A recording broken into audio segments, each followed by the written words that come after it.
राष्ट्रपिता महात्मा गांधी की पुण्यतिथि के अवसर पर संपूर्ण देश दुनिया के साथ ही नगर इटारसी में भी अनेक आयोजनों के माध्यम से उन्हें श्रद्धांजलि दी गई एवं उनके महान जीवन चरित्र को याद किया गया।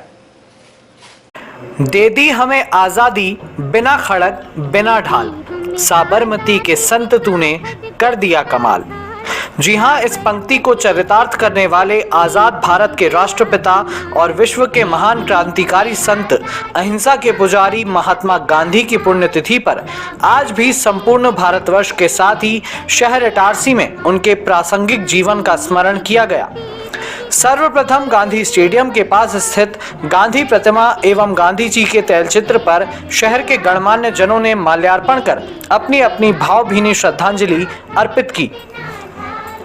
यहाँ पर गांधीवादी विचारक डॉक्टर ज्ञानेंद्र पांडे ने कहा कि वर्तमान समय में महात्मा की महानता पर प्रश्न चिन्ह लगाए जा रहे हैं जो उचित नहीं है। भाई सुधांशु कह रहे थे कि आज की परिस्थितियों में गांधी और ज्यादा प्रासंगिक हो गए हैं। मैं उनसे सहमत हूँ, क्योंकि हम देख रहे हैं कि बदली परिस्थितियों में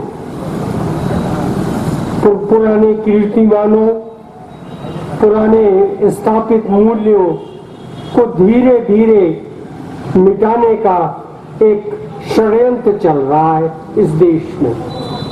उसमें गांधी भी अछूते नहीं है। आप देख रहे होंगे कि एक व्हाट्सएप यूनिवर्सिटी है, उसके ऊपर निरंतर इस तरह की विरोधाभासी बातें आती रहती हैं। अभी कुछ दिनों पहले उसी व्हाट्सएप यूनिवर्सिटी के ऊपर एक चर्चा आई थी कि गांधी जी का जो सर्वप्रिय भजन है रघुपति राघव राजा राम, ईश्वर अल्लाह तेरे नाम, ईश्वर अल्लाह तेरे नाम मूल भजन में नहीं है, वो गांधी जी द्वारा जोड़ दिया गया।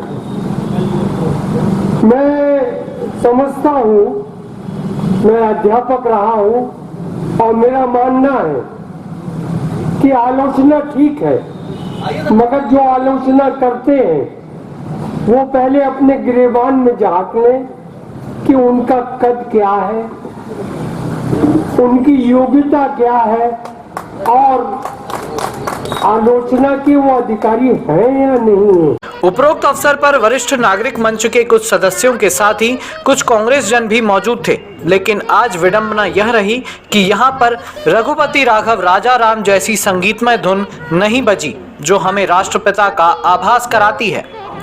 बहरहाल पूज्य बापू की पुण्यतिथि पर इस बार का मुख्य आयोजन गोठी धर्मशाला के उस परिसर में हुआ जहां सन 1933 में राष्ट्रपिता महात्मा गांधी ने अपना कुछ समय व्यतीत किया था। बीते वर्ष इसे बापू प्रवास स्मृति कक्ष नाम दिया गया है। आज सुबह 11 बजे अनेक गणमान्य जनों ने बापू की प्रतिमा पर सूत की माला चढ़ाई एवं इस कक्ष में स्थापित पूज्य बापू के जीवन दर्शन को नजदीक से देखा।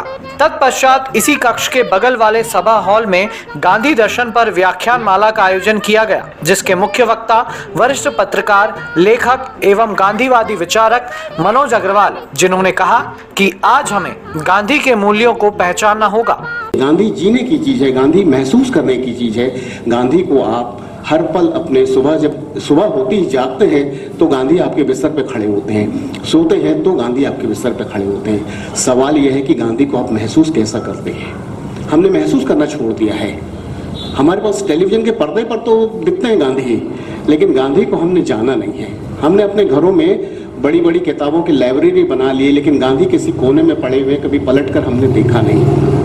मेरा ख्याल है कि यहाँ जितने लोग बैठे हैं सबके घर में गांधी जी की जो 2 किताबें, हिंद स्वराज और मेरी आत्मकथा सत्य के प्रयोग, ये सबके पास होगा। लेकिन दिल पे हाथ रख के बोलिए कि इसके पहले कब किसने पढ़ी होगी वो किताब। दरअसल वो किताब किसी ग्रंथ, किसी साहित्य, किसी संस्कृति का परिचायक है, जिसे हम रोज अगर पढ़ें तो एक एक चीज भी लेते चले आएंगे तो हमारा जीवन बदल जाएगा। हमने सारा जोर, सारी व्यथा, सारी शक्ति जो है दूसरों को काटने में लगा दी है। उन्हें अपना काम करने दीजिए। मैं आया हूँ, रास्ते में बहुत सारे कंकड़ पत्थर मिले, वो अपने रास्ते थे, मैं अपने रास्ते चला। तो आप अपना रास्ता चुनिए कि गांधी के रास्ते पे आपको चलना है। आपने आज सोशल मीडिया ले लिया, मोबाइल ले लिया, झूठ बोलने के एक औजार अपने साथ लेकर चल रहे हैं। कोई ये नहीं कह रहा कि मैं कहाँ हूँ, मैं क्या बोल रहा हूँ, बस मैं 10 मिनट में आया। वो 10 मिनट कब होगा किसी को नहीं मालूम है। झूठ से हमारी सुबह होती है, झूठ से रात होती है। ऐसे में गांधी कहाँ टिकते हैं हमारे पास। सत्य उनका सबसे बड़ा मंत्र था। सत्य के बिना जीवन अधूरा है, और सत्य नहीं होगा तो हम लोग अपने आप से झूठ बोलते रहेंगे। और जब आप अपने आप से झूठ बोलते हैं तो जीवन आपका सत्यानाश हो जाता है, मिट जाता है, खत्म हो जाता है। क्योंकि आप खुद आईने के सामने जब खड़े होते हैं तो आप अपने आप से नजर नहीं मिला पाते हैं, क्योंकि आपको पता है कि कहाँ कहाँ झूठ बोला है। मैं आपसे छिपा सकता हूँ, आप मुझसे छिपा सकते हैं, लेकिन आईने के सामने आप और आपका चेहरा होता है, वहां आप झूठ नहीं बोल सकते हैं।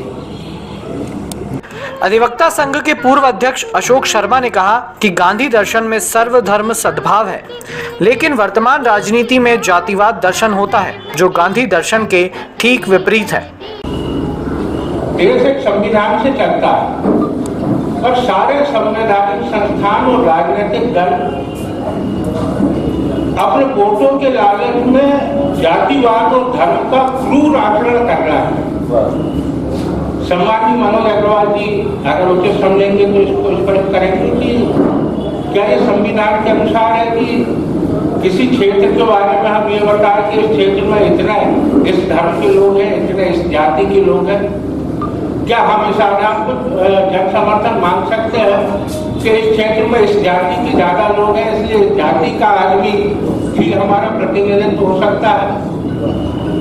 क्योंकि अगर इस सिद्धांत की ओर अगर हम इसको मान्य करते हैं तो महात्मा गांधी राष्ट्रपिता नहीं हो सकते, क्योंकि वैश्य समाज बहुत छोटा है।